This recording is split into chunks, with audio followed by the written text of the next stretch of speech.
दिनै हरिसिंगा ब्लक कमिटिनि सिङाव माने 11थि बोसोरसालिया जथुमा जानानै थांदों। खोब मोजां मोनसे कनफारेन्स जादों आरो बेहाय कमिटिफोरखौ दाफामदों। माने जोंहा पेरेन्ट कमिटि, वमेन कमिटि आरो जोंहा इउथ कमिटि गासै कमिटिखौ माने स्ट्रं भावे माखासे बुस्थुखौ जोङो रिसाफल खालायना थिग खालायना लादों। बेबायदिनो दिनै हरिसिंगा ब्लक कमिटिनि सिङाव जिबायदि मोनसे गोख्रों कमिटि जादों, बे कमिटिनि गेजेरजोंनो फैबाय थानाय जिथु 2025आव जिथु बिटिसि इलेक्सन जानो फैगासिनो दं, बेहाय निस्सय एबार जों हरिसिंगा माने ब्लक कमिटिनि सिङाव हरिसिंगानि भटार्स रायजो राजाफ्रा निस्सय सानदों आरो बुजिदों एबार जों हरिसिंगा माने बे समस्तिखौ पुनराय जोंनि आखायाव जों माने फैगोन होननानै मोनसे मिजिंथिनो हायो आरो।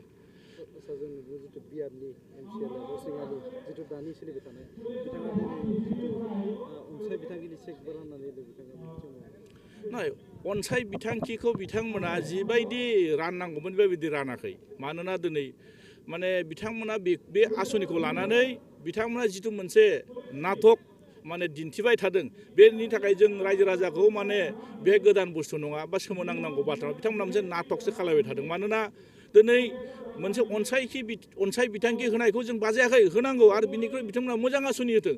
खिन्थु दिनै 5,000जों अनसाय बिथांखिजों दिनैनि जुगाव माबा मोनसे सोलिनो हायो नामा?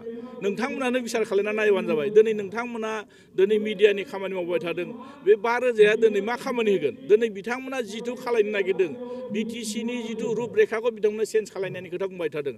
दिनै बेबायदि 5,000आ दिनै सिगां जों बिपिएफनि गभर्नमेन्ट थानाय दिनाव गोबां होबोबाय, गोबां माने लाइमोनफोरनो, गोबां माने फरायसुलिफोरनो जों होबोबाय। बेफोर दिनै गोदान बुस्थु नङाना। बिथांमोना जास्ट बे आसनिखौ मोनसे नंखाय मोनसे रायजो राजाखौ जोंनि गेजेराव माने बोखावफ्लेनानै बिथांमोना बेखौ लाबोनोसो नागिरदों। दिनै नंखायनो आं खावलायदों, दिनै बिथांमोना जि बुंबाय थादों अनसाय बिथांखिखौ होनानै मा फोरमायनो नागिरदों आं बेखौ बुंनो हाया। दिनै बिथांमोना दिनै मा खोथा होदोंमोन? बिटिआर सुक्तिनि मुङाव मा मावनो नागिरामोन बिथांमोना? लाइमोनफोरखौ साख्रिनि खोथा बुंदोंमोन, साख्रिखौ दिनै बिथांमोना सासेबो होनो हायाखै। जायफोर दिनै सुक्तिखारि एनडिएफबि सेंग्राफोर, बे सेंग्राफोरखौ दिनै बिथांमोना भिखारि खालायजोबनो नागिरदों। गावस्रा दिनै एमसिएलए माखासे मोजां दिनै बिथांमोना आसनिखौ लानानै दिनै थाखा फैसा सोरजिनानै बिथांमोना जिबायदि धरनाव मोनसे माने मोजां इन्जयमेन्ट खालायबाय थादों। नाथाय जायफोर दिनै सुक्तिखारि आन्दलनखारि बिथांमोना दिनै हाजिरा मावना जानो गोनां जादों। सोरबा माने दिल्ली मुम्बाइआव खारनानै दिनै माने हाजिरा मावहैनो गोनां जादों। खायसेया दिनै कर्ट गायै गावनि हा हु फाननानै दिनै कर्टआव थांबाय थानो गोनां जादों। दिनै बेफोरनो मोनफा मोनफा फोरमान। बिथांमोना हस्साके जुदि मोजाङै बे खामानिखौ मावनो हायोब्ला जों बाख्नायगौमोन। दिनै मानि थाखाय बिथांमोना दिनै माने गावनि लोगोफोरखौनो, गावनि कलिगफोरखौनो सिनायाखै। नंखायनो आङो हरिसिंगा बासि रायजो राजाफोरनि भटार्सफोरखौ खावलायनो सानदों, बिथांमोना जिबायदि नाटक खालायबाय थादों बिनि फिननायखौ पसिसआव मोनगोन आरो बिथांमोना। बेहाय खुनु आं बुंबा जानाय नङा, रायजो राजाफ्रानो होगोन आरो। उफ्रा बिसायख'थियावथ' जोंना डिक्लेयार खालायबाय।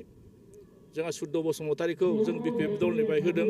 बिथांमोना दिनै निर्मल ब्रह्मखौ बिथांमोना होदों। बिथांमोना दिनै मा एजेन्डा लाना हाबगोन रायजोफोरा बिसार खालायगोन। जोंहा दिनै उफ्रा बिसायख'थियाव जिथु सिडली समस्तियाव जिथु इलेक्सन जानो फैगासिनो दं, जथेस्थ' आंबो थांदों, माखासे ओनसोलाव माखासे रायजो राजाफोरजों सावरायदों आरो जों थांबावगोन। नंखायनो आसा खालायनो हायो बे उफ्रा बिसायख'थियाव रायजो राजाफ्रा जोंनि बांसिन माखासे बिपिएफनि सायाव फोथायनानै दिनै फैनायखौ जों नुफिननो मोनदों। नंखायनो जोंहा रिजाल्टआ पजिटिभ जागोन, खुनु गाज्रि जाया आरो। Thank you.